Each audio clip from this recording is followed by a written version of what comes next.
ہم لوگ بڑے قریب ہوتے چلے جا رہے ہیں موت کے. ہماری سانسیں روز ہم کو کچھ فاصلہ کم کروا دیتی ہیں موت تک کا.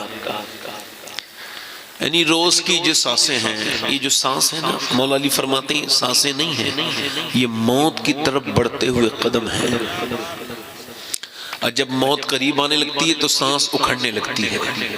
اب سانس ہلکے ہلکے چلنے لگی، یعنی سانسیں اب کم رہ گئی. کسی بھی برتن میں سے پانی گرتا ہے تو زیادہ ہوتا ہے تو آرام سے گرتا رہتا ہے، مگر جب کم رہ جاتا ہے تو اٹک اٹک کے گرتا ہے. ایسے ہی جب سانسیں اٹکنے لگیں تو اب سمجھیں کہ موت قریب آ گئی. اور جو تقریر کر رہا ہے اس کو بھی موت آئے گی، جو سن رہے ہیں ان کو بھی موت آئے گی. جن کو اس کا خیال کوئی نہیں وہ بھی مریں گے، اور جن کو خیال ہے وہ بھی مریں گے. جو موت کو یاد کرتے ہیں وہ بھی مریں گے. میرے حضور نے فرمایا جو ایک دن میں 20 بار موت کو یاد کرے اللہ اس کو قیامت کے دن شہیدوں کے ساتھ اٹھائے گا. کس کے ساتھ؟ کس کے ساتھ؟ شہیدوں کے ساتھ اٹھائے گا. میں نے اس موت کے ذکر کو اتنا عام کیا جائے کہ اپنے بچوں کے ساتھ بیٹھ کے موت کا ذکر کیا کرو. یہ ڈراؤنی بات نہیں ہے. اپنے بچوں سے بھی کہا کرو تم کو مرنا ہے، اور بیوی کے ساتھ بیٹھ کے بھی یہ باتیں کیا کرو. موت کو یاد نہ کرو گے تب بھی موت آئے گی، اور اگر کرو گے تب بھی آئے گی. مگر مولا کائنات مولا علی فرماتے ہیں اگر موت کو یاد کرو گے تو موت آسان آئے گی، بڑی برکت لے کر کے آئے گی.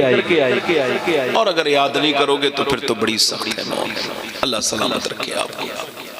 ہمارے آفاق رضا مشاہدی صاحب یہ بہت بہترین عالم دین بھی ہیں، اچھے شاعر بھی ہیں، اور نقیب یہ ماشاءاللہ ہندوستان میں اپنے لہجے اور اپنی محنت کے الگ ہی خطیب ہیں. وہ نقیب ہیں، اپنے شعر پڑھتے ہیں، کسی کا کاپی رائٹ نہیں ہوتا. میں ان کے لیے دعا گو ہوں. اور یہ اگر ترنم میں پڑھیں تو ترنم میں بہت اچھا پڑھتے ہیں. آپ ان سے میرے بات سنیے گا ترنم میں ایک دو شعر. ویسے سبحان اللہ کہنے سے 90 نیکیاں ملتی ہیں ہماری طرف، ہمارے یہاں ملتی ہیں 90 نیکیاں. آپ کے یہاں ملتی ہیں کہ نہیں ملتی ہیں؟ تو آپ لوگ سبحان اللہ کہہ ہی نہیں رہے، وہ پیچھے والے بھی نہیں کہہ رہے. سبحان اللہ کہنے سے درجے بھی بلند ہوتے ہیں، اور سبحان اللہ کہنے سے گناہ بھی معاف ہوتے ہیں. اور سبحان اللہ اللہ کا ذکر بھی ہے، اور سبحان اللہ کا ایک مطلب ہے. سبحان اللہ کا مطلب ہوتا ہے اللہ پاک ہے، اور اللہ کسی کے کہنے سے پاک نہیں ہوتا، وہ تو ہے ہی پاک. وہ تم اس کو کریم کہو تو اس پہ کوئی فرق نہیں پڑتا، تم اس کو رحیم کہو وہ تو ہے ہی رحیم، اس پہ کوئی رحیم کر کے کیا فرق ڈالے گا. وہ تو ہے ہی رحیم، وہ تو ہے ہی ستار، وہ تو ہے ہی جبار، وہ تو ہے ہی غفور. اس کو جس نام سے بھی یاد کرو اس پہ کوئی فرق نہیں پڑتا. میرے حضور نے ارشاد فرمایا میرے آقا نے، مگر جو کہتا ہے اس پہ اثر پڑتا ہے. جو اس کو رحیم کہتا ہے اللہ اس کے دل میں رحم اتار دیتا ہے. جس نام سے پکارو اس کا وہی بدلہ ملتا ہے. آپ کے جوڑوں میں درد ہے، ہڈیوں میں درد ہے، آپ یا سلام پڑھو یا سلام پڑھو، جوڑوں کا درد کچھ دنوں میں ٹھیک ہو جائے گا، سلامتی آ جائے گی. اللہ کو جس نام سے پکارو اس کا گائے بگائے ذکر کیا کرو. میں نے تقریر تو کرنی ہے انشاءاللہ. پیچھے جو لوگ ہیں ان سے گزارش ہے آگے میں کچھ کرسیاں خالی ہیں، اگر آنا چاہیں تو بیٹھ جائیں. تو ذرا دونوں ہاتھ اٹھا کے بولو لبیک یا رسول اللہ. میری بہنیں بیٹھی ہیں تو میں نے یہیں پہ ایک عنوان طے کیا، اسی عنوان کے تحت تقریر کرنی ہے. کثیر تعداد میں میری بہنیں بیٹیاں آئی ہیں، ان کی خدمت مجھے کرنی ہے اور آپ کو بھی کچھ سنانا ہے. تو 2-3 شعر پہلے میں پڑھنا چاہتا تھا، اگر اجازت ہو تو میں ترنم سے پڑھنا چاہتا تھا. اجازت ہے؟ میں اس ہستی کی شان میں شعر پڑھ رہا ہوں کہ پوری کائنات میں اتنی عظیم الشان ماں کوئی نہیں ہے، اتنی بڑی ماں کوئی نہیں ہے. حضرت یحییٰ علیہ السلام کی امی کا نام کسی کو پتہ ہے؟ حضرت یوسف علیہ السلام کی امی کا نام کسی کو خبر ہے؟ موسیٰ علیہ السلام کی امی کا نام نہیں نہ پتہ. مگر جب بھی کوئی کہتا ہے آمنہ کا لال، اور حضور کی امی کا خیال آتا ہے نا، کیوں؟ چونکہ میرے نبی دعا کرتے تھے یا اللہ جیسے تو نے مجھے مشہور کیا ہے ویسے میری ماں آمنہ کو بھی مشہور کر دے۔ اور صوفیہ نے لکھا ہے کہ حضور کی امی کا جب ذکر ہو تو جو مانگو اللہ عطا کر دیتا ہے۔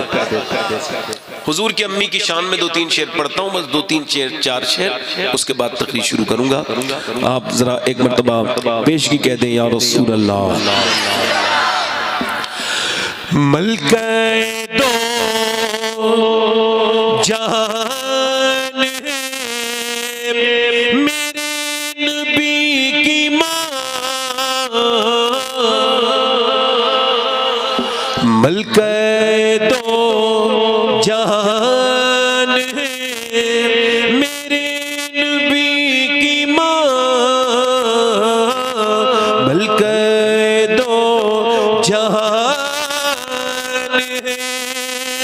ملکہ دو جہان ہے میرے نبی کی ماں، ملکہ دو جہان ہے میرے نبی کی ماں، رحمت کا سائبان ہے میرے نبی کی ماں، رحمت کا سائبان ہے، اور چچی ہے مرتضیٰ کی دادی بطول کی، چچی کس کی ہے؟ مولا علی کی، اور دادی کس کی ہے؟ سیدہ خاتون جنت کی۔ چچی ہے مرتضیٰ کی دادی بطول کی، رکھتی یہ خاندان ہے میرے نبی کی ماں، رکھتی یہ خاندان ہے، میرے ساتھ تو پڑھو، میرے نبی، میرے ساتھ پڑھو، میرے نبی کی ماں کہیں گے، میرے نبی کی ماں، اور سب لوگ اپنی امی کو کیا کہتے ہیں؟ امی جان، کیا کہتے ہیں؟ اور امی جان ہوتی بھی ہے، جان وہی ہوتی ہے جو بچوں پہ جان چھڑکے، جان وہ نہیں ہوتی جو آفت جان بن جائے، جان مائی ہوتی ہے۔ یہ لفظ جو دوسری جگہ استعمال ہوتے ہیں وہ آفت جان کے مترادف ہے، اصل جان مائی ہوتی ہے۔ تو سب کی ماں سب کی کیا ہے؟ بولو جو سب بولو کیا ہے؟ اب یہ شعر اللہ کرے آپ سمجھ جاؤ۔ کہتے ہیں اپنی ماں کو سب بچے امی جان، کہتے ہیں اپنی ماں کو سب بچے امی جان، سوچو کہ کس کی جان ہے میرے نبی کی ماں،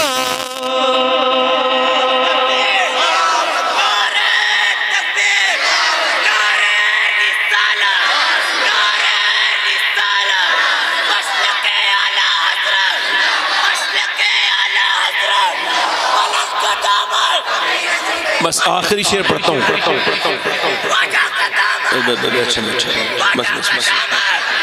بیٹھے اچھا آخری شعر پڑھتا ہوں۔ سب لوگ اپنی امی کو کیا کہتے ہیں؟ امی جان، اور حضور کی امی تو حضور کی جان ہے نا۔ آخری شعر پڑھتا ہوں۔ کچھ لوگ کہتے ہیں حضور کی امی مسلمان نہیں تھی، کہو معاذ اللہ، کتنے غلط ہیں وہ لوگ جو یہ کہتے ہیں، وہی وہابی لوگ، کون اللہ انہیں ہدایت دے، کہتے ہیں کہ حضور کی امی مسلمان نہیں تھی، مگر ہم عاشق رسول کیا کہتے ہیں؟ سنو، زلفوں سے لے کے پاؤں کے ناخن کی نوک تک، زلفوں سے لے کے پاؤں کے ناخن کی نوک تک، ایمان ہی ایمان ہے میرے نبی کی ماں۔ بیٹھے بیٹھے بس ای کو کم کر دیں بھائی، میں پڑھ چکا، بس آپ بیٹھے، آپ نے مجھے بہت نواز دیا، اب بیٹھے آرام سے انشاءاللہ، بیٹھے آرام سے، تقریر میں ایسے کر نہیں کر رہا ہوں، بیٹھے آرام سے، نیچے رکھ دیں آپ، بس شکریہ آپ کا، مہربانی آپ کی، بس بس بس بس بس بس بس بس بس اب ای کو کم کر دیں، مائک بہت اچھا ہے آپ کا، مبارک ہو، مطلب ہم لوگ تعریف کرتے نہیں ہیں مائک کی بہت جلدی، مگر آپ کا مائک اچھا ہے تو تعریف اس کی کرنا ضروری ہے۔ مجھے امید ہے کہ آپ انشاءاللہ برائی کرنے کا موقع مجھے نہیں دیں گے بیچ میں۔ عرض کرتا ہوں آپ سے کہ تقریر کا عنوان، چلیے میں یہ عرض کر رہا ہوں کہ ہندوستان میں 90% لوگوں کی یہ شکایت ہے کہ ان کے بچے ان کا کہنا ٹھیک، اور یہ بہت بڑا اس وقت چیلنج ہے دنیا میں کہ جس بچے کو پال پوس کے بڑا کیا وہی بچہ جب ذلیل کرتا ہے تو بندہ جیتے جی مرنے کی طرف چلا جاتا ہے۔ ٹھیک، اس کے لیے جب کوئی بچہ بگڑتا ہے، بگڑنے کی طرف جاتا ہے تو اس کے لیے رجوع کیا جاتا ہے تعویذات والے لوگوں کی طرف۔ اگر کوئی تعویذ والے صاحب ہوں تو میرے بات کو برا نہ مانے، میں خراب تعویذ والوں کی برائی کر رہا ہوں، کوئی اچھے تعویذ والے میری بات کا برا نہ مانے۔ کئی بار ایسا ہوا ہے کہ ایک اچھے تعویذ والے میری بات کا برا مان گئے تھے، کہنے لگے آپ نے مجھے کہا ہے، میں کہا میں نے تو خراب آدمی کو کہا تھا، آپ اگر خراب ہیں تو آپ کو بھی کہا ہے۔ عورتیں رجوع کرتی ہیں کہ ہمارے بچے ٹھیک ہو جائے، کہاں پہ؟ تعویذ کوئی پلا دو، کوئی چیز گھول کے پلا دو، حالانکہ گھول کے پلانے کا موقع قدرت نے دیا تھا، اس وقت میں وہ مکسچر نہیں پلایا گیا، اب یہ پینے کے لائق نہیں رہا، کچھ بھی پلا دے اس کو بدلنا نہیں، اس کی دکانداری اچھی ہو جائے گی، تیرے بچے پہ فرق کوئی پڑنا، چونکہ جانور کے بچوں میں اور انسان کے بچوں میں بڑا بنیادی فرق ہے۔ پیدا ہوتے ہی قابل ہوتا ہے گدھے کا بچہ، بھینس کا بچہ، بکری کا بچہ، اتنی قابلیت ہوتی ہے۔ امام غزالی فرماتے ہیں جتنی تعلیم کی ضرورت ہے جانور کو ماں کے پیٹ سے لے کے پیدا ہوتا ہے، مگر انسان کے بچے کو دنیا میں سیکھنا ہوتا ہے، اس وجہ سے بکرے کا، بھینس کا بچہ اپنی ماں کو پہچان لیتا ہے مگر انسان کا بچہ نہیں پہچان۔ ٹھیک، بچے بگڑتے کیوں ہیں؟ ای کو کم کریں بھائی، بچے بگڑتے کیوں ہیں؟ گونج کم کریں، بچے بگڑتے کیوں ہیں؟ بچے اس وجہ سے بگڑتے ہیں کہ بگڑے ہوئے میں ان کی تربیت ہوتی ہے۔ حضرت سیدنا فضیل بن عیاض یہ گھوڑے پر بیٹھ کے جا رہے ہیں، اللہ کے ولی ہیں، ان کے پیچھے بھی کچھ گھوڑے ہیں، وہ ان کے مریدوں کے ہیں، مگر ان کے گھوڑے نے بدکنا شروع کر دیا۔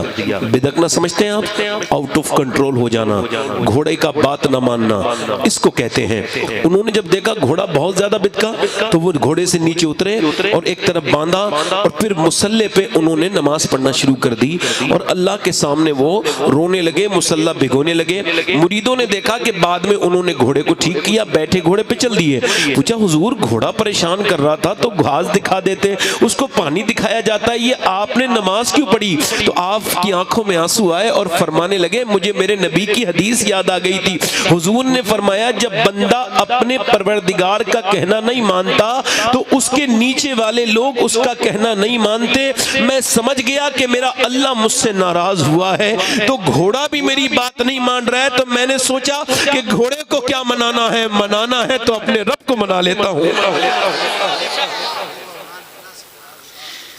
اب اگر کسی کا بچہ بگڑنے لگے، بیٹی بگڑنے لگے، خراب حرکتیں کرنے لگے تو ادھر ادھر جانے کی ضرورت نہیں میرے دوست، میرے بھائی، ادھر ادھر جانے کی ضرورت نہیں، بلکہ مسجد میں جانا ہے اور جا کر کے اپنے رب کے سامنے آنسو بہانے ہیں اور کہنا ہے میرے مالک مجھ سے کیوں تو ناراض ہو گیا، جو میرے بیٹے میرا کہنا نہیں مان رہے، میرے بچے میرا کہنا نہیں مان رہے، آخر وجہ کیا ہے؟ یہ اس کی وجہ کیا ہے؟ میں آپ کو صحیح بتاتا ہوں۔ ایک بزرگ کہتے ہیں کہ میرے 10 سال کا ہو چکا تھا اور میرا اس دن جو ہے یوم پیدائش تھا، یعنی برتھ ڈے ڈے تھا، جیسا کہ ہمارے یہاں سیلیبریشن ہوتا ہے ورتھ ڈے کا، اب سب میں تو نہیں ہوتا مگر مسلمانوں میں بھی یہ چیز آ گئی ہے، وہ چلو اب اس میں کوئی بات نہیں کہ اگر آپ اپنے بچے کی پیدائش کے دن کو یاد کرتے ہیں تو اس میں کوئی ایسا مسئلہ نہیں ہے، یہ تو میرے حضور کی سنت ہے۔ میرے آقا کریم ہر پیر کو روزہ رکھتے تھے، تو صحابہ نے پوچھا آپ پیر کو روزہ کیوں رکھتے ہیں؟ تو آپ نے فرمایا پیر کے دن میں پیدا ہوا تھا۔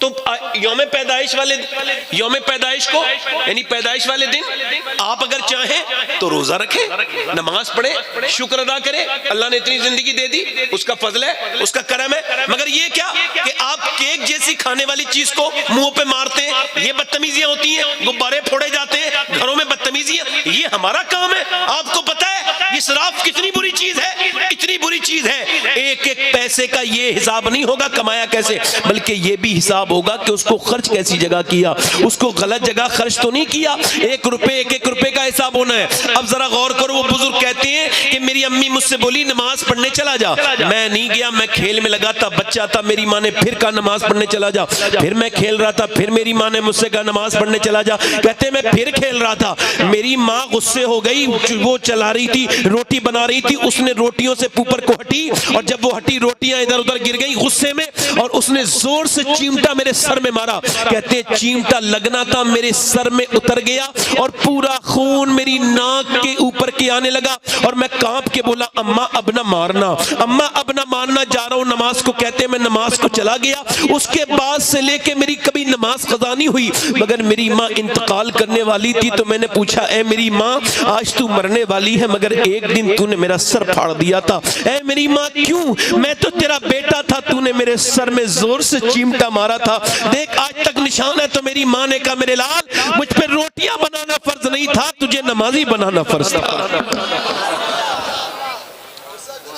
اور کوئی صاحب ممبر سے جانا چاہتے ہیں جلدی سے چلے جائیں، اور کوئی صاحب جانا چاہتے ہیں تو جلدی سے چلے جائیں، بیچ میں سے نہ جائیں تو بہتر ہے، آپ سے گزارش کر رہے ہیں تھوڑا سا اگر محفلوں میں آیا کریں تو محفلوں کی برکتیں یہی ہوتی ہیں بندہ بیٹھ کے سن لے، ہو سکتا ہے میرے جیسا نالائق بھی کوئی آپ کے کام کی کوئی بات کر جائے، سمجھا نہیں آ رہی۔ اور کوئی صاحب اگر ممبر پہ سے جانا چاہتے ہو کوئی ضروری کام ہو تو گزارش ہے چلے جائیں، بیچ میں سے اٹھیں گے تو مجھے تکلیف ہوگی اور کوئی بات نہیں ہے۔ کسی مسلمان کو تکلیف دینا اچھی بات۔ امام مالک حدیث پڑھا رہے تھے، کیا پڑھا رہے تھے بولو؟ ہاں، تو پڑھاتے نا وہ رونے لگے، تو ان کے شاگردوں نے ان سے پوچھا حضور رو کیوں رہے تھے؟ تو انہوں نے جب درس مکمل کر لیا تو فرمائے لگے میرے پیچھے دیکھو، تو پیچھے بچھو نے 6 جگہ کاٹا ہوا تھا، کہنے لگا حضور آپ نے بتایا کیوں نہیں؟ کہنے لگے بچھو نے جب کاٹا تو میں نے سوچا جان چلی جائے مگر میرے رسول کا فرمان پورا ہو جانا چاہیے، حدیث پوری کروں گا پھر اس کے بعد تب کچھ انسان کو ملتا ہے، ایسے بے ساختہ اٹھ کے جانے سے کچھ نہیں ملتا۔ بس عرض کر رہا ہوں اگر مائیں چاہیں تو نمازی ایک عورت اپنی آدمی کو بدل دیتی ہے شادی کے بعد، بدل جاتا ہے نہیں بدل جاتا ہے؟ آپ کیا نہیں بدلا کوئی؟ کیا بدل جاتے ہیں کہ نہیں؟ وہ ایک آدمی اپنی بیوی اپنے آدمی کو لے کے جا رہی ہے میرے شاپنگ کرا دو، اس نے کہا ٹھیک ہے۔ اب وہ خلیل آباد کے بازار میں ہے، وہ بیچارہ پیچھے جو ہے نا وہ اس کو بچے کو گود میں لیے ہوئے ہے اور وہ آگے ہے، یہ بیچارہ مظلوم ہے، یہ آگے جا رہی ہیں، انہوں نے سارے چیزیں تیاری کی ہیں، اکٹھے کیے ہیں، یہ بیچارے پیچھے شام تک آئے۔ پڑوسن نے کہا میں تیرے آدمی کو جانتی ہوں، وہ کبھی اپنی بہنوں کے ساتھ بازار نہیں گیا نہ اپنی ماں کے ساتھ گیا مگر تیرے ساتھ گیا، کہ تم مجھے تانا مار رہی ہو؟ کہ نہیں تانا نہیں مار رہی ہوں، یہ سمجھا رہی ہوں اگر تم نے چاہا تو یہ بازار چلا گیا، پورے دن تمہارے ساتھ رہا، اگر تم اسے بازار لے جا سکتی ہو تو اسے مسجد میں بھی بھیج سکتی ہو، نماز کے لیے بھی کہہ سکتی ہو۔ ہمارے یہاں ایک عورت قرآن پڑھ کے آئی تو اس نے اپنے آدمی کو بھی قرآن پڑھا دیا۔ پہلے نمک حرام عورتیں نہیں تھیں، نمک حلال عورتیں تھیں۔ ایک میں بات سنا رہا ہوں آپ کو، غیر منقسم ہندوستان میں ایک چودھری تھے، ان کا نام تھا بازید، مالدار آدمی، بے شمار دولت، سینکڑوں بیگھہ زمین، اور پہلے کا دھن کیا تھا؟ پشو دھن، پہلے کیا ہوتا تھا؟ جس کے پاس بیل زیادہ، جس کے پاس گائے زیادہ، جس کے پاس بھینسیں زیادہ، جس کے پاس، تو وہ انسان مالدار کہلایا جاتا ہے نا، کہ بھئی اس کے پاس دولت بہت ہے، زمین جائیداد، یہی پیسہ ہوتا تھا، سونا وونا جو ہوتا تھا، اتنا مالدار، اس کے پاس 100 نوکر تھے. کتنے بولو؟ 100 نوکر کھیتوں میں، گھروں میں، حویلی میں کام کرتے تھے. 2 بیویاں تھیں، اس نے پھر تیسری شادی بھی کر لی. اچھا اس کو تیسری بیوی ٹھیک بھی مل گئی. کبھی کبھی بیوی ٹھیک بھی مل جاتی ہے، تو اس کو تیسری ٹھیک ملی. اچھا تیسری ٹھیک کیوں ملی؟ یہ میں کیوں کہہ رہا ہوں؟ اس وجہ سے تیسری والی کے باپ بھی نمازی تھے، بھائی بھی نمازی تھے، امی بھی نمازی تھی، پورا کا پورا گھر نمازی تھا. اس کے گھر میں کوئی بے نمازی نہیں تھا. صبح فجر میں اٹھنے کا ماحول تھا، صبح قرآن پڑھنے کا ماحول تھا. ذرا زور سے تو بولو سبحان اللہ. مطلب تھی وہ بھی چودھری خاندان سے، اس کا باپ بھی چودھری تھا، مگر نمازی تھی، ماں نمازی، باپ نمازی، گھر والے سب نمازی تھے. اب ہوا یوں کہ میاں اس کے یہاں، اس نے یہاں آ کے دیکھا نہ کوئی عورت نماز پڑھے، نہ کوئی مرد نماز پڑھے، نہ 100 نوکر ہیں ان میں سے کوئی نماز پڑھے، نہ چودھری کے بچے نماز پڑھے، نہ چودھری خود نماز پڑھے. یہ بڑی فکر میں ہو گئی کہ اب اس کو بدلا کیسے جائے، کیسے آخر کون سی ایسی صورت نکالی جائے. تو اس نے دماغ لگایا، ایک ترکیب لگائی کہ آدمی کے لیے دودھ لے کے جاتا نوکر. تو اس نے کیا کہا کہ میں دودھ نوکر لے کے جاتا. اس نے نوکر سے کہا تم دودھ لے کے نہیں جاؤ گے، میں دودھ لے کے جاؤں گی. اس نے کہا تم کیوں؟ آپ لے کے جائیں گی؟ ہاں. نوکر کی بیچارے کی حیثیت کسی پیچھے ہٹ گیا. اچھا یہ شام کو دودھ لے کے گئی چودھری کے لیے. وہ بیٹھک میں سوتا تھا، تو اس نے دودھ کو پہلے خوب اچھے سے کھولایا، اس کو گرم کیا، اس کے اندر بادام وغیرہ بھی ڈالے، کچھ اسپیشل بنایا، اور اس کے بعد اپنے آدمی کے پاس جا کے بولی لیجیے حضور دودھ. اس نے کہا میری 2 بیویاں پہلے ہیں، وہ تو کبھی نہیں آئی، آپ کیوں آئی ہیں؟ کہنے لگی بات یہ ہے کہ مجھے میری آپ نوکر لے کے آتے ہیں دودھ، نوکر کو آپ نے نہیں لانے دیا. چودھری بولا میرے نوکر لے کے آتے ہیں. کہنے لگے نوکر کا اتنا حق نہیں جتنا میرا حق بنتا ہے، آپ میرے سرتاج ہیں، میرے شوہر ہیں، آپ دودھ پیجئے. اس نے دودھ لیا بغیر کسی سوال کیے، اگلا وہ پی گیا. اس نے کوئی دوسرا سوال نہیں کیا. اس نے اب اگلا سوال کیا. یہ عورت بولی حضور اگر اجازت دے تو آپ کے پاؤں دبا دوں، آپ کو نیند آتی ہوگی، پاؤں میں درد ہوگا. کہنے لگے کیوں؟ کہ میں اپنے گھر پہ اپنے ابا کے پاؤں دباتی تھی، اپنی اماں کے دباتی تھی، تو اب یہاں پہ تو آپ میرے شوہر ہیں، آپ ہی کے لیے، آپ ہی میرے سب کچھ ہیں. لہٰذا میرے نبی نے فرمایا کہ اگر مخلوق میں اگر کسی کو سجدے کا حکم دیتا، مخلوق کو سجدہ کرے، تو میں اجازت دیتا کہ عورت اپنے مرد کو، بیوی اپنے شوہر کو سجدہ کرے. لہٰذا آپ مجھے اپنے پاؤں دبانے دیجئے. اس نے کہا ٹھیک ہے. پاؤں دبانے، اچھا یہ پاؤں دبانے کا ہنر بھی جانتی تھی، پاؤں دبانے کا پوائنٹ بھی جانتی تھی. پاؤں دباتی رہی. چودھری کو نیند آنے لگی. جب چودھری لگا سونے تو یہ اٹھ کے جانے لگی. کہنے لگی چودھری صاحب آپ کو بھی نیند آ رہی ہے، مجھے بھی آ رہی ہے، میں جا رہی ہوں، اگر برا نہ مانے تو صبح فجر کی نماز کے لیے اٹھا دوں. تو ایک تو چودھری، دوسرا مرد، تیسرا مالدار، اتنی اس کے اندر تکبر گھمنڈ کی علامات. تو کل لگا تو مجھے سمجھائے گی، کل بھاگ یہاں سے. بے عزتی کر دی. اچھا ہمارے یہاں بے عزتی بڑی ہلکی ہے. ایک بات سنیں آپ، کیا جو گالی دیتا ہے وہ بے عزت ہے؟ وہ بدبخت ہے جو گالی سنتا ہے، وہ اس کی انسلٹ ہوئی. آپ مجھے بتائیے گالی دینے والے کی بے عزتی ہوئی یا گالی سننے والے کی بے عزتی ہوئی؟ ہمارے یہاں کس کی ہوتی ہے؟ جس نے تھپڑ مارا کسی کے بے وجہ میں وہ بدتمیز ہے، جس نے سہ لیا وہ بدتمیز ہے. کون بدتمیز ہے بولو؟ تو میری عزت اتنی کمزور نہیں تو کوئی بے غیرت مجھے گالی دے کے میری عزت اتار دے. اتنی ہلکی عزتیں لے کے نہ پھرو کہ جو چاہے وہ اتار دے. ایسی ہماری عزتیں نہیں. کتا کاٹے تو اس کے برابر میں اس کو کاٹا نہیں جاتا. کوئی بدتمیزی کرتا ہے آپ کو اپنے معیار پہ لانا چاہتا ہے. وہ کہتا ہے اگر کسی نے مجھے گالی دی، میری مخالفت کی، میں اس کی مخالفت نہیں کرتا. کیوں؟ میں سوچتا ہوں شباہت حسین وہ تجھے اپنے کیٹیگری میں لانا چاہتا ہے. یہ گالی بکنے والا تجھے اپنے معیار پر لانا چاہتا ہے، اور تو نے اس کے معیار پہ آنا نہیں ہے. کیونکہ عزتیں اللہ نے اس ابو جہل کو نہیں دی جو گالی بکتا تھا. اللہ نے عزتیں اس ابو بکر کو دی جس نے گالی سن کے بھی دعائیں دی.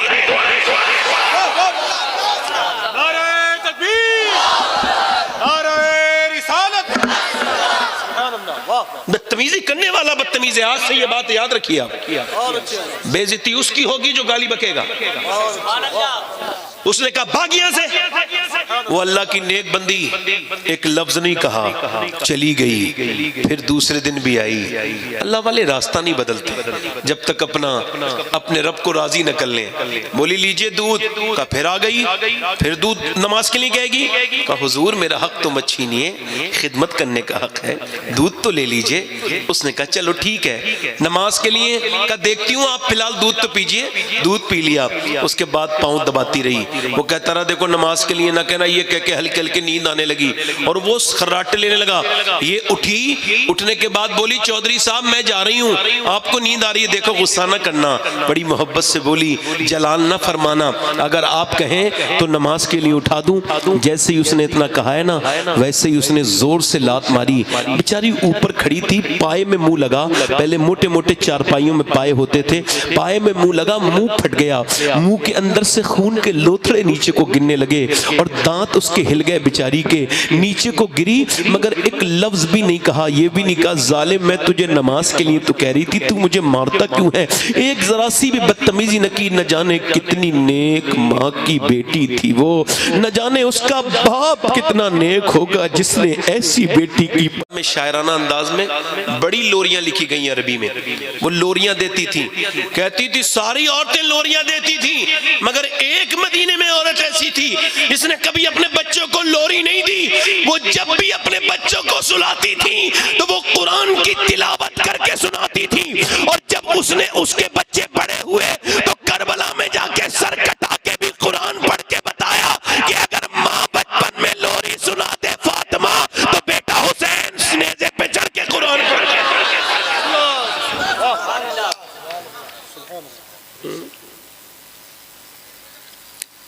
مکے میں ایک آدمی چل رہا ہے, دیکھو یہ بی بی کا رول ہے. اب دیکھو توجہ, اب آیا بہن کا رول. بہن اگر نیک ہو تو بھائی کو جہنم سے بچا لے, برائیوں سے بچا لے. اچھا قرآن پڑھنے کا رواجی ختم ہو گیا, قرآن پڑھنے کا اصولی ختم ہو گیا. معاف کیجئے گا, ایک حضرت نے تعویذ لکھ کے دیا ہے, اس پر موم جامہ لگایا, اس میں خوشبو کیا, میرا اس سے کوئی اختلاف نہیں بھائی, معذرت کے ساتھ عرض کرتا ہوں. مگر میں تو جب کسی گھر میں جاتا ہوں, قرآن دیکھا, قرآن کو اٹھایا, اس کے اوپر میں جب کسی گھر میں گھستا ہوں اور اگر میں قرآن دیکھ لوں تو اسے اٹھاتا ہوں, اور اٹھانے کے بعد اس کی گرد صاف کرتا ہوں اور لوگوں سے کہتا ہوں, گھر والوں سے, یہ حضور کا دیا ہوا تعویذ ہے, کبھی اس کو بھی پڑھ لیا کرو, یہ میرے نبی کا معجزہ ہے. یہ برکت کی کتاب ہے, اللہ کا کلام ہے, اس میں شفا ہے مومنین کے لیے. قرآن کی تلاوت سے برکتیں آتی ہیں. تلوار لے کے ایک آدمی چل رہا ہے, اسلام کو مٹا دوں گا, مگر جو مٹانے چاہتا ہے اسلام کو, اسلام اسی گھر میں گھس جاتا ہے. کسی نے کہا کاڑا بڑے غصے میں, بڑے غصے میں جا رہے ہو, کیا بات ہے؟ کہنے لگے اسلام کو مٹانا چاہتا ہوں. کہنے لگے اسلام کو بعد میں مٹانا, پہلے اپنے گھر جاؤ, اپنی بہن کو دیکھو, اسلام تو تمہارے گھر میں داخل ہو چکا ہے, تم اسلام کو مٹانے کی بات کر رہے ہو. تو اس نے کہا کیا؟ کہ تمہاری بہن ہے فاطمہ. کہاں؟ کہ وہ مسلمان ہو چکی ہے. وہ شخص آگے بڑھتے ہیں, آگے بڑھنے کے بعد دروازے پہ دستک سے جا کے کھڑے ہوتے ہیں تو قرآن کی پڑھنے کی آواز اندر سے آ رہی ہے. آواز دیتے ہیں, ایک دم قرآن پڑھنے والوں نے قرآن بند کر دیا. دروازہ کھولا بہنوئی نے اور کہا کیا تم مسلمان ہو گئے ہو؟ تو بہنوئی نے کہا الحمدللہ ہم مسلمان ہو گئے. زناٹے دار ہاتھ, زور سے مکہ مارا, اور جیسے ہی مکہ مارا ہے منہ پہ بہنوئی نیچے گر گیا, کیونکہ عمر کے ہاتھ میں بڑی اللہ نے طاقت دی تھی, نیچے گرے ہیں.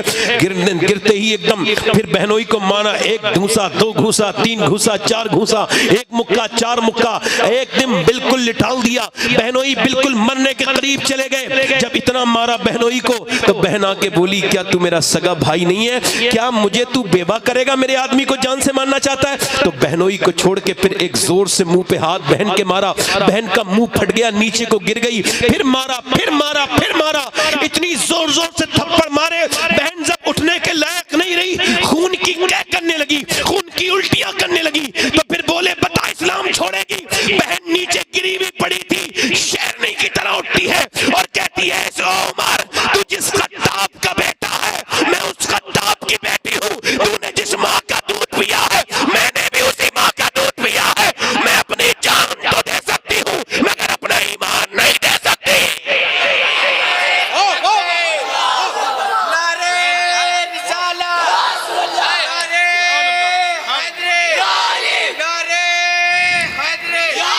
عمر بولے یہ تو کیا پڑھ رہی تھی؟ کہا قرآن۔ کہا کبھی میرے سامنے بولی نہیں، آج اتنی ہمت کہاں سے آ گئی؟ کہا اسلام بزدلوں کا مذہب نہیں ہے،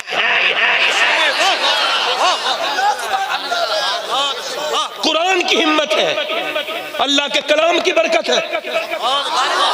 عمر بولے کلام لا۔ کہا پہلے پاک ہو جا۔ کہا لے کے آ پانی۔ بہن لے کے آئی، پانی ڈال رہی ہے، منہ سے خون کے قطرے نیچے گر رہے ہیں، منہ سے خون کے قطرے گرتے ہیں، رو کے کہتی ہے مالک میرے بھائی کو بچا لے، اس کو ایمان کی توفیق دے دے۔ بہن روئی، عمر کی آنکھوں سے آنسو قرآن سنتے سنتے آنے لگے۔ ہائے کتنا سخت دل تھے عمر، مگر قرآن اگر بہن دل سے پڑھے، منہ سے اگر خون کے قطرے گرتے ہوں کیا نہیں کر سکتی تھی، مگر ہائے اب نہیں ہیں وہ عورتیں، کہاں ڈھونڈیں؟ وہ صبح صبح قرآن پڑھتی تھیں، وہ آوازیں آتی تھیں۔ میری جب آنکھ کھلتی تھی بچپن میں تو میری ماں کی قرآن کی تلاوت سنا کرتا تھا، آواز آتی تھی۔ آج تک کسی قاری کی آواز اتنی اچھی نہیں لگی جتنی اپنی ماں کی آواز اچھی لگتی تھی۔ وہ مائیں جب قرآن پڑھتی تھیں تو بچے تبدیل ہوتے تھے، بدلتے تھے، ماؤں نے بہنوں نے بدلا تھا۔ جب ذرا غور کرو، عمر کی آنکھوں میں آنسو آ گئے، حضور کی بارگاہ میں پہنچے، سرکار نے فرمایا عمر کیا تم کلمہ نہیں پڑھو گے؟ بولو حضور قرآن پڑھ کے دل پورا دھل گیا، اب کلمہ پڑھا کے مسلمان بھی کر دیجئے میرے آقا، میرے سرکار اس مسلمان بھی کر دیجئے۔ اقبال کہتا ہے قرآن پڑھنا پڑے گا، چاہے مکے کی فاطمہ قرآن پڑھے یا مدینے کی فاطمہ قرآن پڑھے، اثر دونوں کا ہوتا ہے۔ جب فاطمہ بنت خطاب قرآن پڑھتی ہے تو عمر ابن خطاب پوری دنیا کو قرآن کا مطلب سمجھا دیتا ہے، اور جب فاطمہ بنت محمد قرآن پڑھتی ہے تو اس کا بیٹا کربلا میں دین کو بچا کے کہتا ہے کہ میں فاطمہ قرآن پڑھنا پڑا۔ قرآن سے محبت۔ میرے نبی سے پوچھا گیا یا رسول اللہ قیامت کب آئے گی؟ قیامت حضور نے فرمایا جب لوگ اپنے ماں باپ کی بے عزتی کرنا شروع کر دیں گے، جب ان کے ساتھ گھٹیا سلوک کریں گے، قیامت۔ جب باپ اپنے بیٹے سے یہ سمجھ کے ڈرنے لگے کہ میرا بیٹا کہیں مجھ سے بدتمیزی نہ کر دے، جوان ہو گیا ہے، تو پھر قیامت۔ جب ماں اپنے جوان بیٹے سے ڈرنے لگے کہ مجھے آواز دے دیتا ہے، مجھے جھڑک دیتا ہے، مجھے ذلیل کر دیتا ہے سب کے بیچ میں، تو قیامت آ جائے گی۔ شاہ احمد نورانی نے تقریر کی رحمت اللہ علیہ، بہت بڑے عالم دین گزرے ہیں اہل سنت کے، حضرت شاہ احمد نورانی لندن میں تقریر کر کے آئے، ماں باپ کی عظمت پر ایئرپورٹ پر انگریز نے سوال کیا کیا آپ کی امی اب بھی آپ کے ساتھ رہتی ہیں آپ کی ماں؟ تو حضرت سیدنا شاہ احمد نورانی نے اس کی طرف دیکھا اور کہا آپ الٹا بات کرتے ہو، میں اتنا بڑا نہیں ہوا جو اپنی ماں کو اپنے ساتھ رکھوں، ہاں میری ماں اب بھی مجھے اپنے قدموں میں رکھتی ہے، میں اب بھی اپنی ماں کے قدموں میں رہتا ہوں، میں اتنا بڑا نہیں ہوا جو ماں کو رکھوں۔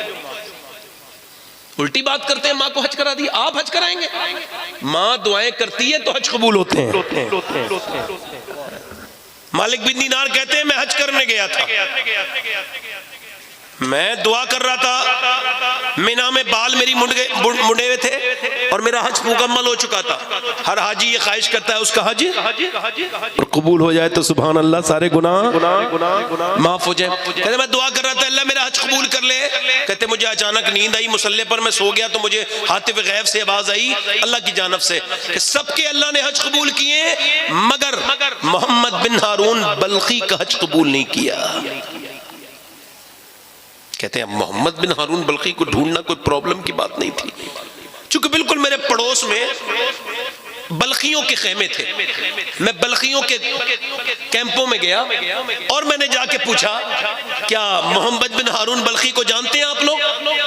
کہنے لگے نہیں، محمد بن ہارون بلخی کو نہیں جانتے. ایک آدمی نے کہا ہاں میں جانتا ہوں، سب سے زیادہ نیک جو یہاں پر ہے نا وہ محمد بن ہارون بلخی. وہ سامنے نماز پڑھ رہا ہے، سارا کچھ اللہ کے نام پہ دے چکا ہے، خود سب کچھ خیرات کر چکا ہے، عبادت کرتا ہے دن رات، اللہ کرتا ہے، بات کسی سے نہیں کرتا، بزرگ آدمی ہے، وہ نماز پڑھ رہا ہے. کہتے میں اس کے جا کے پیچھے بیٹھ گیا اور پیچھے جا کے بیٹھنے کے بعد اس نے سلام پھیرا اور میری طرف دیکھ کے کہا السلام علیکم مالک بن دینار. میں نے کہا آپ مجھے جانتے ہیں؟ کہ میں تو یہ بھی جانتا ہوں. آپ کیوں آئے ہو؟ کیوں آیا ہوں؟ کہ یوں آئے ہو کہ میرا حج قبول نہیں ہوا. بھائی فون پہ بات نہ کرو بھائی، ٹھیک ہے مختصر سی بات کرو. توجہ ہے کہ نہیں؟ توجہ ہے میری بات پہ نہیں؟ کہنے لگے آپ؟ کہا میں 24 سال سے حج کرنے آ رہا ہوں. کتنے سال سے؟ کہتے ہیں حج کرنے آتا ہوں آرام باندھ کے، اور پھر جب کعبے پہ نظر پڑتی ہے تو پھر رونے لگتا ہوں. ہائے ہائے، پہلے لوگ کعبے کو رونے کی جگہ سمجھتے تھے، گناہ معاف کرنے کی جگہ سمجھتے تھے، وہ سمجھتے تھے اللہ کا گھر ہے. مگر اب یہ بگڑے ہوئے، یہ وہاں بدتمیزی ہردنگ بازی کرتے ہیں، بدتمیز، بے غیرت، بے شرم، بے حیا، وہاں جاتے ہیں عمرہ کرنے بدتمیز، اور پھر عمرہ کیا کرتے ہیں یہ ذلیل، وہاں کھاتے پیتے ہیں، ٹہلتے ہیں. 2 سیلفی ادھر سے لیں، 2 سیلفی ادھر سے لیں، اپنی بیویوں کے ساتھ کعبے کے سامنے تصویر. میرا اگر بس چلے تو موبائل ان کے نکال کے توڑ دوں، ان کو کعبے میں گھسنے دوں، ان سے کہوں پہلے کعبے کے آداب سیکھ کے آؤ اس کے بعد آنا. یہ کوئی تاج محل نہیں ہے جو سیلفی لے رہا ہے، یہ کوئی کشمیر کی وادی نہیں ہے، یہ اللہ کا مقدس گھر ہے جہاں میرے نبی نے طواف کیا ہے، جہاں ولیوں نے طواف کیا ہے، جہاں نبیوں نے طواف کیا ہے. میرے غوث العظم مکے کی سرزمین پہ جب چلتے تھے تو کبھی کبھی باب السلام کے ایریے کے پتھر کو اٹھاتے تھے اور چوم لیتے تھے. کسی نے پوچھا آپ یہاں کے پتھروں کو چومتے کیوں ہیں؟ آپ فرمانے لگے میرے نانا 53 سال مکے میں چلے ہیں، کیا پتا کون سے پتھر سے میرے نانا کا پاؤں لگ گیا ہو، کس پتھر سے نسبت حاصل ہو گئی ہو. میرا امام کہتا ہے حرم کی زمین اور قدم رکھ کے چلنا. ارے سر کا موقع ہے او جانے والے، چند پیسے کیا ہو گئے، بورا گئے، پگلا گئے، دماغ خراب ہو گئے تمہارے؟ کعبے میں اپنے گناہ یاد نہیں آتے، سیلفیاں، تصویریں. اللہ کبھی کعبے لے جائے میرے دوست تو تصویریں نہ بنانا، وہ تصویر بنانے کی جگہ نہیں ہے، وہ تقدیر بنانے کی جگہ ہے. وہاں تقدیریں بنتی ہیں، وہاں گناہ معاف ہوتے ہیں، وہاں بندہ گناہگار جاتا ہے اللہ اس کے گناہ معاف کر دے. کہتا ہے میں کعبے میں جا کے طواف کرتا ہوں، روتا ہوں، اور پھر میں جب حجر اسود کا بوسہ لیتا ہوں، پھر اس کے بعد طواف شروع کرتا ہوں، رکن یمانی، رکن شامی، رکن عراقی، حتیم، ملتزم پر اور مقام ابراہیم پر دعائیں مانگتا ہوں. پھر میں جو ہے وہ صفا مروہ دوڑتا ہوں. اس کے بعد پھر میں جو ہے وہ 8 ذی الحجہ کو میں باندھتا ہوں احرام حج کا، اور حج کا احرام باندھ کے، اور میں حج کا احرام باندھ کے کہتے ہیں پھر میں منا جاتا ہوں. منا کے کیمپ میں وہاں دعائیں کرتا ہوں، یا سب لوگ اپنی اپنی دعائیں مانگتے ہیں. میں اپنے گناہ سے توبہ کرتا ہوں، اپنے گناہ پہ کہتا ہوں یا اللہ میرا گناہ معاف کر دے، میری خطا معاف کر دے، میری خطا. پھر میں وہاں سے نکل کے جاتا ہوں صبح کو 9 ذی الحجہ کو عرفات کے میدان. عرفات کے میدان میں دعا مانگنا سنت ہے. اللہ سب کو حج کو لے جائے تو میری یہ بات آپ کو بڑی کام دے گی کہ وہاں پر دعا مانگنا سنت ہے. حضور نے بغیر احرام کے وہاں دعا مانگی تھی. یہ وہی جگہ عرفات کا میدان ہے جہاں حضرت آدم علیہ السلام کی دعا قبول ہوئی تھی. اب یہاں پر دعا مانگنا سنت ہے. ہم جب 2017 میں گئے تو لوگ دعا مانگ رہے تھے، ہم نے دیکھا آدھا گھنٹے میں لوگوں کو پسینے آ گئے اور لوگ اپنے اپنے خیمے میں آ گئے. پھر دوسری مرتبہ جب 19 میں گئے تو لوگوں نے مل کے دعا مانگی، اجتماعی دعا. تو 45 منٹ میں لوگ بے ہوش ہونے لگے، اتنی تیز دھوپ تھی. مگر حضرت ابو ہریرہ کہتے ہیں کہ جب حضور نے آخری حج کے موقع پر یہاں پر حج کیا اور جب دعا کی نا تو میرے نبی نے دونوں ہاتھ اٹھائے اور پھر امت کے لیے دعا کی، اللہ میری امت کو بخش دے، آخری حج ہے میرے نبی کا. ایسے کر کے دعا مانگ رہے ہیں اللہ میرے رب میری امت کو بخش دے. اور ایسے کر کے دعا کرتے کرتے دونوں ہاتھ سینے سے لگا لیے. اس دعا میں کون کون شامل ہے؟ پھر حضور دعا مانگتے مانگتے روئے اور تقریباً 6 گھنٹے لگاتار دعا کرتے رہے، یا اللہ میری امت کو بخش دے، یا اللہ میری امت کو کو بخش دے۔ اس امت میں کون کون ہیں؟ یہ آفاق مشاہدی بھی اس دعا میں شامل تھے جس دعاؤں میں بہت آنسو گرتے تھے میرے سرکار کے، اس میں بھی شامل ہوں، مجھ گنہگار کو بھی اس میں شامل کیا گیا، آپ بھی اس میں شامل ہیں، ہم سب اس دعاؤں میں شامل ہیں۔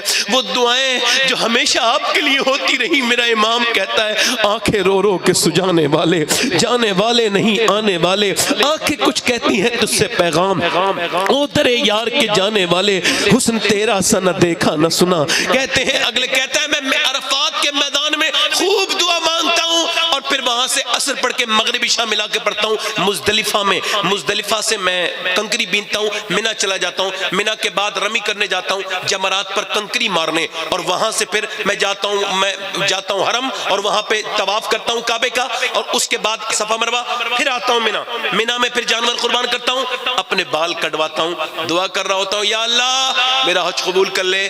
تو کوئی اللہ کا ولی آتا ہے آ کے کہتا ہے اللہ نے تیرا حج قبول نہیں کیا۔ کہا کیوں؟ کہ میں اپنی ماں کا گستاخ ہوں، میں شراب پیتا تھا، شراب پی کے رمضان کے مہینے میں امی کے پاس آیا، روٹی بنا رہی تھی، اماں روٹی دے دے، شرم نہیں آتی تجھے ظالم، شراب پیتا ہے؟ میری ماں بولی شراب پیتا ہے، پھر رمضان کے مہینے میں شراب پی کے آتا ہے بدبخت۔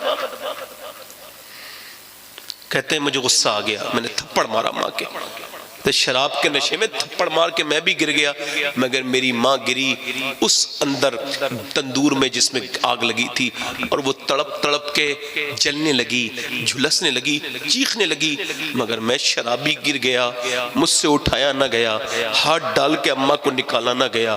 اے شرابی، تو نے اکیلے نے شراب نہیں پی، تو نے اپنے بچوں کا مستقبل اس میں ملا کے پی لیا، تو نے اپنی بیوی کی خوشیاں پی لیں، تو نے شراب نہیں پی، تو نے اپنی بہن کی عزت کو برباد کر دیا۔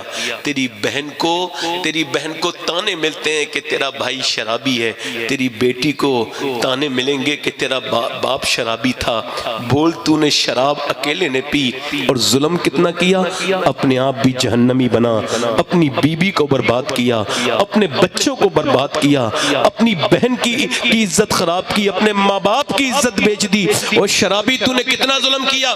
وہ کہتا ہے مجھے گھسیٹ کے بند کر دیا کمرے میں، کہتے ہیں میں کمرے میں جو ہے نا وہ سو گیا، مجھے خبر نہیں ہوئی، دوسرے دن میری آنکھ کھلی، میری بیوی جا رہی تھی، میں نے کہا کہاں جا رہی ہے؟ کہنے لگی میں جا رہی ہوں۔ کہاں جا رہی ہے؟ کہنے لگی میں اپنے میکے جا رہی ہوں۔ کیوں؟ کہا میں تیرے ساتھ نہیں رہوں گی، ماں کے قاتل کے ساتھ نہیں رہوں گی۔ کہا میری ماں مر گئی؟ کہاں مر گئی؟ تجھے 9 مہینے پیٹ میں رکھنے والی مر گئی، تجھے 9 مہینے پیٹ میں رکھنے والی، اور یہ کہہ کے مری ہے میری صورت مت دکھانا اس کو، اس نے مجھے جلا کے مارا ہے۔ ایک بات بتاؤں، پہلے ڈائپر کے زمانے نہیں تھے، سردیوں میں تم نے پیشاب کیا، تمہارے پیشاب پہ تمہاری ماں لیٹ گئی، کیا کوئی کسی کے پیشاب پہ بھی لیٹ سکتا ہے؟ تمہاری ماں لیٹی نہیں لیٹی۔ کہتے ہیں حضرت مالک بن دینار میں نے اس کے منہ پہ تھپڑ مارا، چل تیرا کیا حج قبول ہوگا؟ 24 سال سے حج کرنے آ رہا تھا وہ، کتنے سال سے بولو؟ چل تیرا کیا حج قبول ہوگا؟ کہتے ہیں میں سو گیا تو حضور کا دیدار ہوا، سرکار نے ارشاد فرمایا مالک بن دینار تو نے اسے ڈرے ہوئے کو کیوں ڈرا دیا؟ عرض کی حضور وہ ماں کا گستاخ ہے، ماں کا قاتل ہے۔ کہا اللہ اس کو بخش دے گا مالک بن دینار۔ حضور کیسے؟ کہا ماں کی برکت سے ہی بخشے گا، قیامت کے دن اس کی ماں کہے گی اے اللہ اس نے مجھے جلا کے مارا تھا، میری کیا کمی تھی مالک، میں نے تو اس کو ماں بن کے پالا، اس کی پرورش کی، مگر اس نے مجھے جلا کے مارا۔ اللہ فرمائے گا اس کا انصاف جہنم میں ڈال دو، اس کو جہنم میں فرشتے گھسیٹتے ہوئے لے جا رہے ہیں اور جہنم میں گھسیٹتے ہوئے لے جا رہے ہیں۔ اب وہ کہے گا ماں ماں ماں، مؤثر حقیقی فاعل حقیقی اللہ ہے، وہ کہہ رہا ہے ماں ماں ماں، ماں کہے گی کیوں آواز دیتا ہے، کیا بات ہے؟ تو کہے گا میری ماں ایک دن میرا ہاتھ جل گیا تھا، تو رات بھر روتی رہی تھی، میرے ہاتھ میں چھالے پڑے تھے، تجھے بڑا تکلیف ہوئی تھی، اس وقت تو ہاتھ جلا تھا، اب تو مجھے جہنم میں ڈالا جا رہا ہے، کیا مجھے معاف نہیں کرے گی؟ ماں اپنے بچے کی طرف نظر ڈالے گی اور پھر عرض کرے گی میرے مالک میرے بیٹے کو معاف کر دے، میرے لال کو معاف کر دے۔ اللہ فرمائے گا اس نے تجھے جلا کے مارا ہے، تڑپا کے مارا ہے، تجھے جلا کے اس کو معاف کر رہی ہے؟ ہاں کر رہی ہوں، کیسا بھی ہے میرا لال ہے، میرا بیٹا ہے، میرے مالک اس کو معاف کر دے۔ اللہ معاف کر دے گا، ماں کی سفارش پہ معاف کر دے گا۔ او میرے دوست، تو نے بہت آوازیں سنی ہوں گی، ہم نے بھی بڑی آوازیں سنی، مگر اے میری ماں، جب سے تیرا لہجہ خاموش ہوا ہے تیرے جیسی آواز آج تک نہیں سنی۔ اے میری ماں، بلاتے تو سب ہیں مگر تیری طرح کوئی نہیں بلاتا۔ ماں گھر میں ہے، جس کمرے میں ماں بیٹھی ہو پورا گھر ہی اچھا ہوتا ہے، مگر جس میں ماں بیٹھی ہو اس کمرے میں کتنی رونق ہوتی ہے۔ بڑھاپے میں ماں ملی ہے، اس کی قدر کیا کرو، یہ ایک بار چلی گئی تو دوسری مرتبہ نہیں ملے گی، پھر رویا کرو گے۔ ماں باپ مر جاتے ہیں تو لمبی لمبی فاتحہ کراتے ہو، کبھی جیتے جی بھی ہاتھ چوم لیا کرو۔ کسی پیر کے ہاتھ چومنے میں اتنا مزہ نہیں ہے جتنا باپ کے ہاتھ چومنے میں مزہ ہے۔ کسی کے کبھی ماں کی خدمت کر دیا کرو، کبھی بوڑھے باپ سے پیار کر لیا کرو۔ اے میرے دوستو، اپنے ماں باپ سے پیار کرو، محبت کرو۔ بابا فرید الدین گنج شکر فرماتے ہیں کہ اپنے باپ کا تلوہ چومنا بغیر کسی کپڑے کے حائل ہوئے ہوئے، یہ نفلی 7 سال کی نفلی عبادت سے میرے نزدیک بہتر ہے۔ یعنی باپ کا تلوہ چومنا اتنا بہتر ہے۔ اچھا میرے تو باپ نہیں، 24 سال ہو گئے مجھے، میرے والد صاحب دنیا سے میں نہیں ہے، 24 سال ہو گئے۔ میں آج بھی تقریر کرتے ہوئے سوچتا ہوں کبھی کبھی تو بہت مجھے تکلیف ہوتی ہے، میں سوچتا ہوں سب میری تقریر سنتے ہیں مگر میرا باپ بھی ایک تقریر اگر میری سن لیتا تو کتنی بڑی بات ہو جاتی۔ کم سے کم جس نے پیڑ لگایا تھا وہ مالی ایک ہی فصل دیکھ لیتا، اپنے پیڑ کی ایک ہی دیکھ لیتا۔ وہ بات یہ ہے کہ وہ قدر نعمت زوال نعمت کے بعد ہوتا ہے۔ باپ جب تک ہے قدر نہیں کرتے، قدر کیا کرو، پیار کیا کرو، ماں باپ سے محبت کیا کرو۔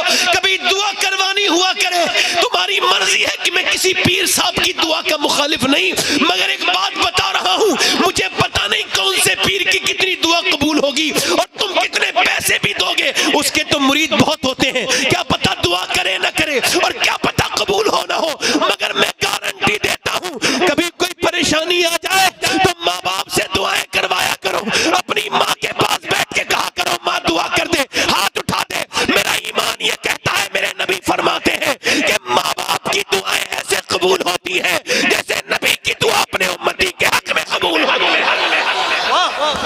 سبحان اللہ، کیا رہے بولو؟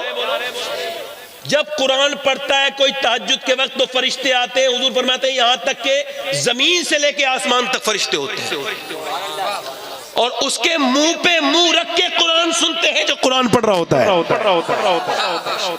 اور اللہ کو اتنی آواز کوئی پیاری نہیں جتنی قرآن پڑھنے والے کی آواز اللہ کو پیاری لگتی ہے۔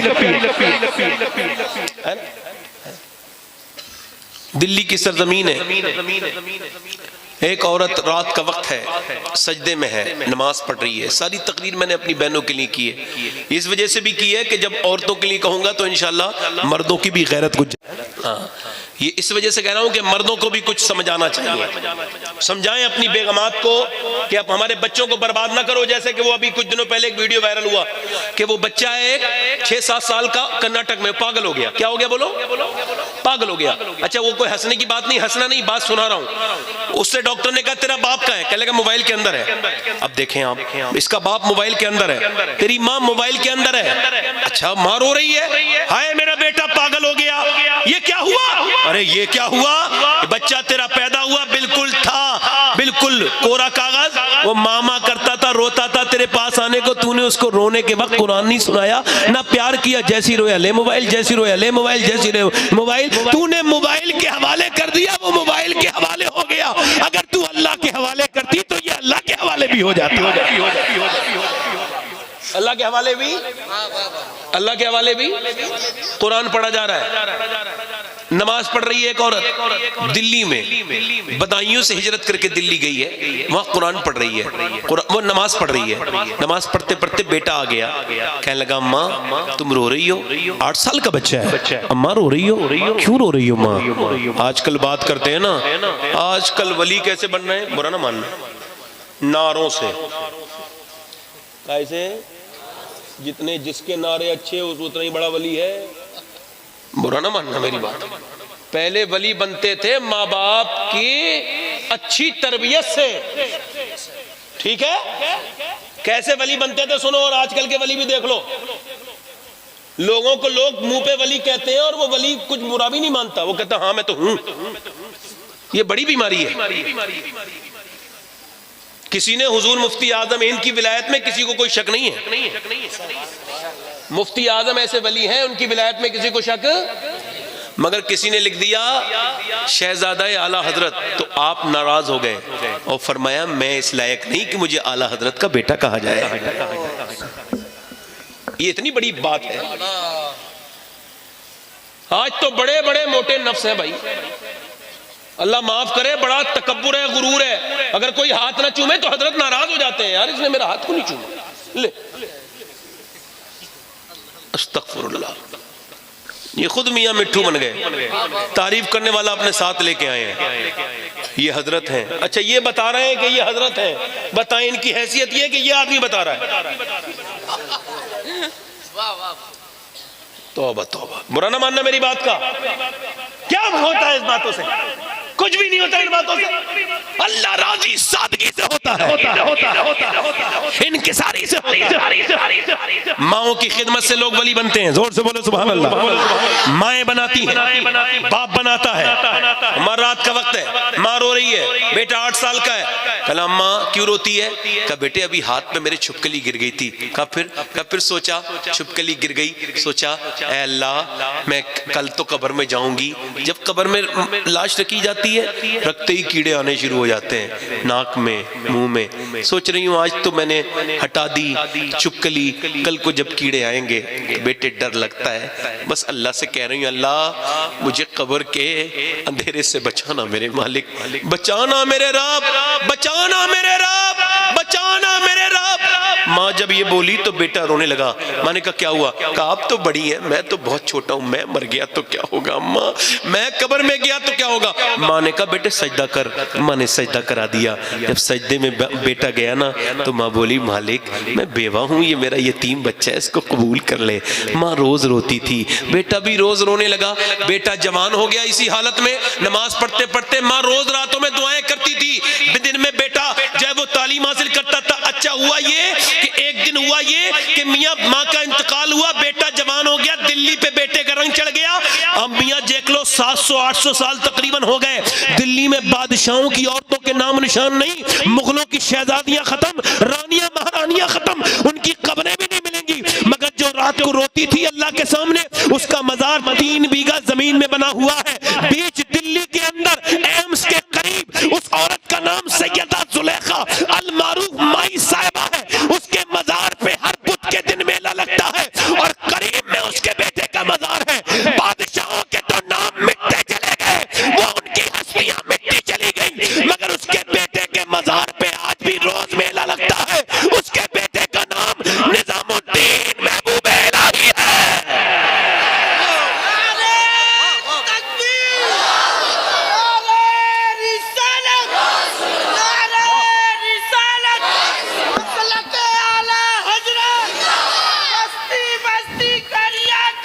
تاج الشریعہ، تاج الشریعہ، تاج الشریعہ، تاج الشریعہ. دل لگا کے بولو سبحان اللہ. اس کا مطلب یہ ہے کہ باپ کو بھی نیک بننا ہے. اور بیٹا اگر آپ اب تک نماز نہیں پڑھتے ہیں تو آپ کو یہ کرنا ہے کہ اپنے بچوں کے دیکھ کے نماز پڑھنی ہے. اب تک آپ اکیلے بے نمازی تھے، اب آپ کی نسل بے نمازی ہونے والی ہے. آپ یقین جانیں کبھی جائیے آپ مسجد میں، آپ کا چھوٹا بچہ آپ کے ساتھ خود ہی چلا جائے گا. اور آپ جب گئے نہیں، آپ نے نہ قرآن پڑھایا، نہ اپنے بچے کو تعلیم دی، نہ سمجھایا. آخری باتیں کر رہا ہوں میری بہنوں، میری بھائیوں، اپنی زندگیوں کو تبدیل کرو، بدلاؤ لے کر کے آؤ، بدلاؤ. میں نے اپنے ان ہاتھوں سے نہ جانے کتنے مردوں کو دفن کر دیا، نہ جانے کتنے لوگوں کو دفن کر دیا. آپ اور کتنے جنازے اٹھتے دیکھو گے، آپ کو پتہ نہیں ہے. آج سے 60-70 سال کے بعد یہاں کوئی اور ہوگا، نہ آپ ہوگے، نہ میں میں ہوں گا کوئی گل باقی رہے گا نہ چمن رہ جائے گا، پر رسول اللہ کا دین حسن رہ جائے گا۔ ہم سفیر و باغ میں ہیں کوئی دن کے چہچہے، بلبلیں اڑ جائیں گی سونا چمن رہ جائے گا۔ اطلس و کم خواب کی پوشاک پر نازا نہ ہو، اس تنے بے جان پر خاکی کفن رہ جائے گا۔ کتنے مرتے دیکھ لیے لوگوں نے۔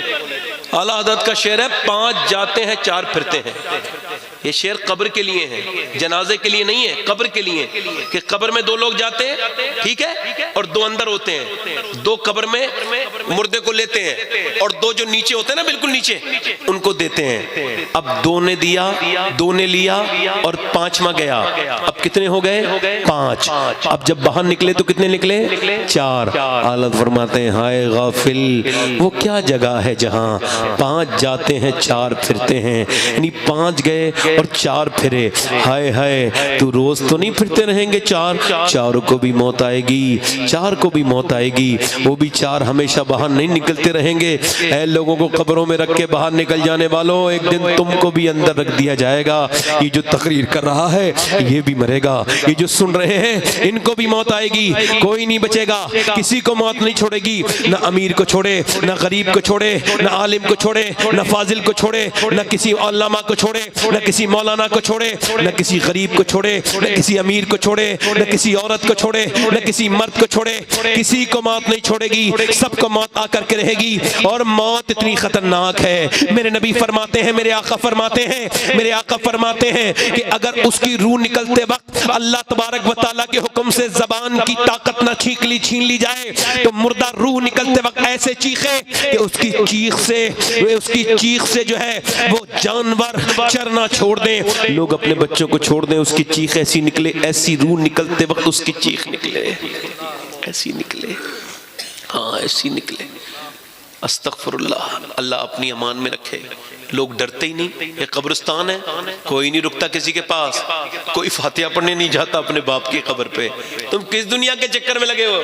مرنے کی بات تو چھوڑو، کوئی زیادہ بیمار ہو جائے کسی لائق نہ بچے نا تو لوگ کہتے ہیں یہ مر جائے تو بہتر ہے۔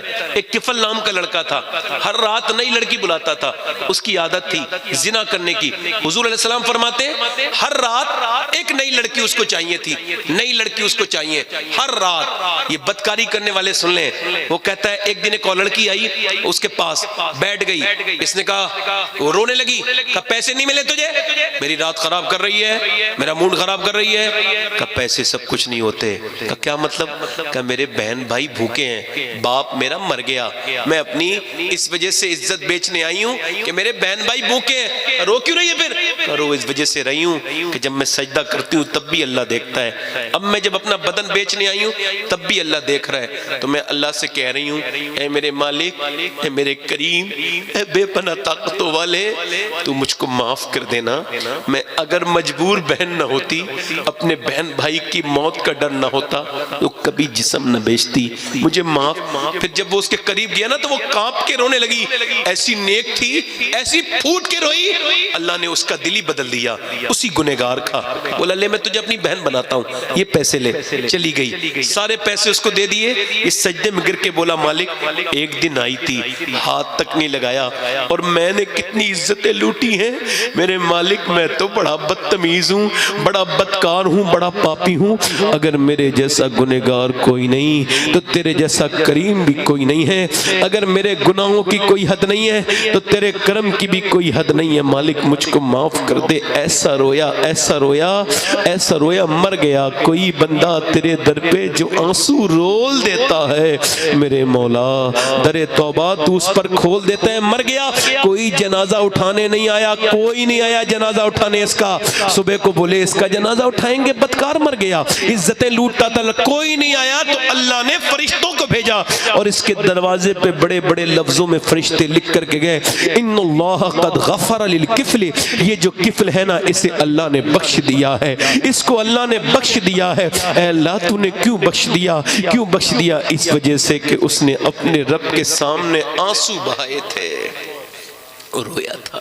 اے میرے بھائیو، ایک بار رو لو زندگی میں اس مالک کے سامنے، اس کے سامنے گڑ گڑایا کرو، محبت کرو اللہ سے، اس کے رسول سے محبت کرو، پیار کرو۔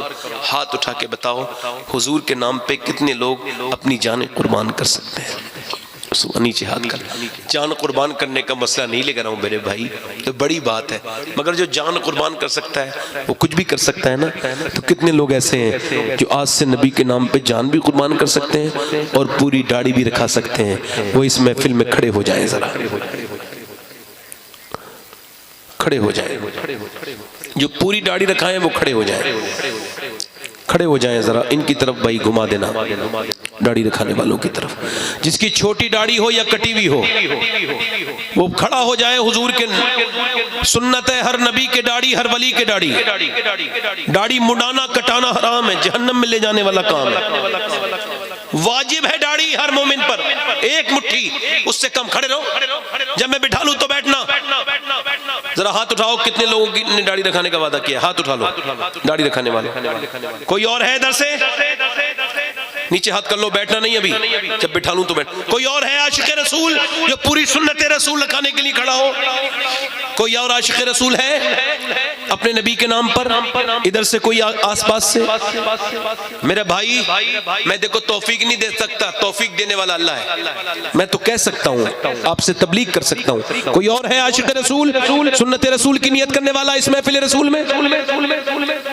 کوئی اور ہے اپنے نبی کا ماننے والا؟ کوئی دیوانہ غوث الاعظم کا کوئی ہے؟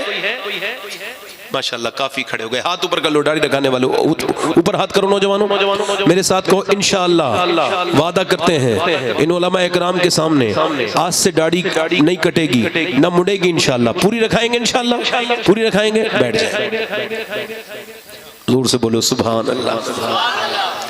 اپنی بہن بیٹی کو پردہ کرائیں گے انشاءاللہ، دل سے کہو انشاءاللہ، دونوں ہاتھ اٹھا کے بولو انشاءاللہ۔ اپنی بیوی بہن بیٹی کو پردہ انشاءاللہ کرائیں گے، انشاءاللہ مسلک اعلیٰ حضرت پہ سختی سے قائم رہیں گے انشاءاللہ۔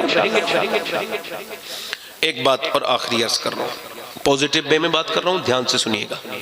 ابھی 2024 کے الیکشن آنے والے ہیں، آپ کی اپنی مرضی ہے، جو آپ کو کرنا ہو کریے گا، مگر کوئی بھی خراب پوسٹ، کوئی بھی فیس بک پہ بدتمیزی، کسی بھی طرح کی گالی گلوچ یا کسی بھی طرح کی بدتمیزی کسی بھی پارٹی کے خلاف آپ نہ کریں۔ ہم کسی کے اپوزیشن نہیں ہیں، ہم ایک ذمہ دار ہندوستانی ہیں، ہم کو کوئی ایسی بات لکھنی اکنی نہیں ہے جس سے ہم پر کوئی تکلیف آئے، سمجھا نہیں، کوئی پریشانی آئے، اور یہ ہمارا ملک ہے، ہم اس کی حفاظت کریں گے انشاءاللہ، ہے نا؟ محبت سے رہیے، پیار سے رہیے۔ اور آپ کے یہاں کا ماحول دیکھ کے مجھے بہت اچھا لگا کہ یہاں ماشاءاللہ ہمارے جو ہندو بھائی ہیں، وہ جو ہمارے ہمسائے بھائی ہیں ہمارے، وہ بھی ماشاءاللہ کتنے آ رہے ہیں اور کتنا پیار ہے آپ لوگوں میں، اللہ اس کو سلامت رکھے۔ بس یہی محبت کرو۔ کسی بھی غیر مسلم نے نبی کو نہیں دیکھا، اب جیسا محمد ریاض ہے یا جیسا محمد آفاق ہے یا جیسا شبات حسین ہے، اگر شبات حسین نیک ہے تو وہ کہتا ہے نبی کیسے ہوں گے جب یہ اتنا نیک ہے، اور اگر شبات حسین بگڑا ہوا ہے وہ کہتے ہیں یہ اتنا خراب ہے تو اس کا مذہب بھی معاذ اللہ خراب ہوگا۔ اقبال کہتا ہے امتی باعث رسوائی پیغمبر ہے، میں کہتا ہوں اتنا پیار اتنی محبت بانٹو جیسے تمہارے نبی نے بانٹی۔ دشمنوں کے لیے دعائیں کرو، جو ظلم کرے اس کے لیے دعائیں کرو، ایسی محبت بانٹو کہ لوگ تمہاری محبت دیکھ کے سمجھ جائیں کہ جب یہ امت اتنی محبت والا ہے تو اس کے نبی کتنی محبت والے ہیں۔ کوئی بھی نفرت کی بات نہیں کریں۔ اللہ آپ سب کو سلامت رکھے۔ بیٹھیں، میرے بعد ابھی شورا کو بھی پڑھنا ہے اور میرے بعد تقریر بھی ہونی ہے، اور حضرت کا ہم انتظار کر رہے تھے سید حسان میاں صاحب کا، تو حضرت بھی تشریف لے کر کے آئیں گے، ہم سب ان کا دیدار کریں گے۔ بڑے نیک انسان ہیں، بڑے بااخلاق انسان ہیں، ان کی ذات سے آپ جڑیے، ان سے جڑ کے رہیے۔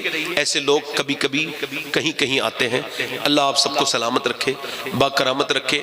نہ میرا دل بھرے گا نہ آپ کا بھرے گا، یاد رکھو، مگر پھر بھی جو ہے نا وقت کے سب پابند ہوتے ہیں۔ مجھے 1.5 گھنٹہ تقریباً ہونے لگا ہے، توبہ کریں، استغفر اللہ ربی من کل ذنب واتوب الیہ۔ بڑی جی لا الہ الا اللہ محمد رسول اللہ۔ میری زندگی کا مقصد تیرے دین کی سرفرازی، میں اسی لیے مسلمان، میں اسی لیے نمازی۔